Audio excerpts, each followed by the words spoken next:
Aduh. Aduh, lambat. Macam ikan buntai. Mak dah lambat dah ni. Alah, tinggal sekali lagi.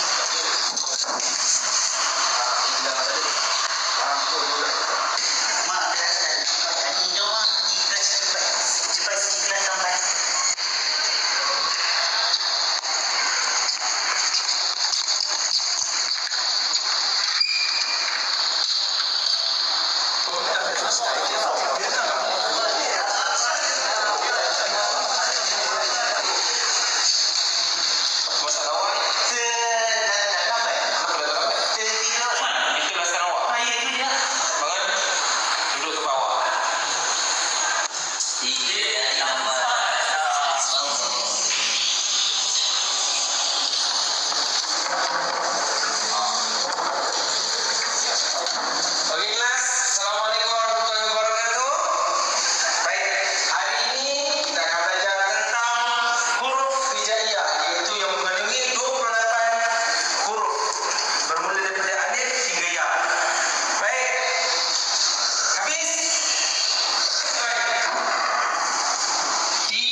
Aku haus. Apa yang minyak gen diorang?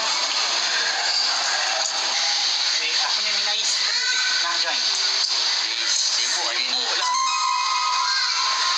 Orang tak minum ais. Orang tahu.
Hafiz? Belum ni? Awak ni kenapa ni? Kenapa ni? Kenapa ni? Jatuh Awak buat apa ni? bunuh diri. Duduk sini. Duduk sana. Duduk. Awak ada masalah apa? Masalah saya, semua classmate, housemate semua bully saya. Kenapa awak tak laporkan kepada saya? Saya guru kelas awak kan? Dia ingatkan kan, lapor tapi takut diorang pukul lagi teruk. Panggil diorang hadap saya. Faham? Kenapa awak nak sampai bunuh diri? Sebab itu je yang ada. Itu je ada. Awak ingat selesai ke kalau bunuh diri? Tak, memang tak selesai. Betul? Betul. dengan saya ni, awak lapor kepada saya akan ambil tindakan serta-merta. Faham. Faham? Faham, Ustaz. Lagi, awak kena improve diri awak. Jangan datang lambat.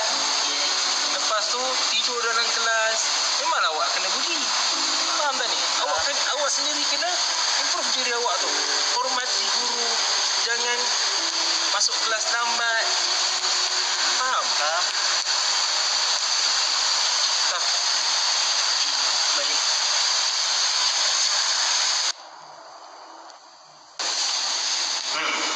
Saya ada dengar Hafiz dibuli. Jadi saya minta Hafiz datang ke depan.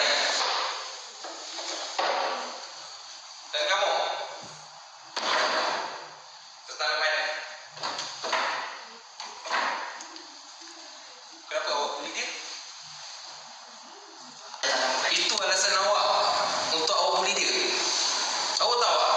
Kesan awak buat macam ni, awak boleh dikenakan tindakan tau. Lepas ini saya tak nak lagi perkara begini berulang. Jika perkara ini berulang, saya akan ambil tindakan untuk keluar kamu daripada sekolah ini. Minta maaf ni. Saya minta maaf ya. Saya takkan buat lagi selepas ni. Bagaimana lakonan sebentar tadi? Adakah anda dapat sesuatu? Best tak? Jadi, isu etika utama dalam lakonan kami ialah buli. Apakah pengertian buli? Buli merupakan satu perbuatan yang tidak boleh dipandang ringan kerana kesannya boleh mengubah kehidupan seseorang. Masa buli mungkin mengalami tekanan emosi, kemurungan, hilang keyakinan diri dan dalam keadaan yang sangat serius, ada yang terdorong untuk mencederakan diri atau membunuh diri. Tindakan yang salah dalam lakonan tersebut ialah pembuli membuli watak utama kerana status kewangannya, rupa parasnya dan aspek-aspek yang remeh-temeh. Yang kedua ialah apabila watak utama tidak melaporkan perkara tersebut dan mencuba untuk membunuh diri. Jadi antara nilai etika yang utama yang telah ditunjukkan dalam lakonan tersebut ialah nilai maaf memaafkan. Situasi yang diberikan ialah apabila pembuli dan watak utama saling bermaaf-maafan walaupun telah berhadapan dalam satu situasi yang berkonflik. Nilai moral yang etika yang kedua yang telah ditunjukkan dalam lakonan tersebut ialah nilai simpati. Situasi yang ditunjukkan ialah apabila seseorang ustaz berasa simpati terhadap anak muridnya yang sedang dibuli oleh rakan kelasnya, rakan serumahnya dan orang-orang lain. Antara beberapa cadangan penyelesaian bagi kes buli. Yang pertama, menguatkuasakan peraturan yang tegas. Sekolah atau institusi perlu mengambil tindakan disiplin yang adil terhadap pelaku buli. Yang kedua, memberi kaunseling kepada mangsa dan pelaku perlu menerima sesi kaunseling untuk membantu pemulihan emosi dan mengubah tingkah laku. Yang ketiga, meningkatkan kesedaran yang mana mengadakan kempen ceramah dan program pendidikan mengenai kesan buruk buli tersebut. Akhir kata daripada saya, jikalau anda tidak mahu dibuli, janganlah anda menjadi pembuli. Sekian daripada kami, Fakulti Pengurusan Haji dan Umrah. Terima kasih.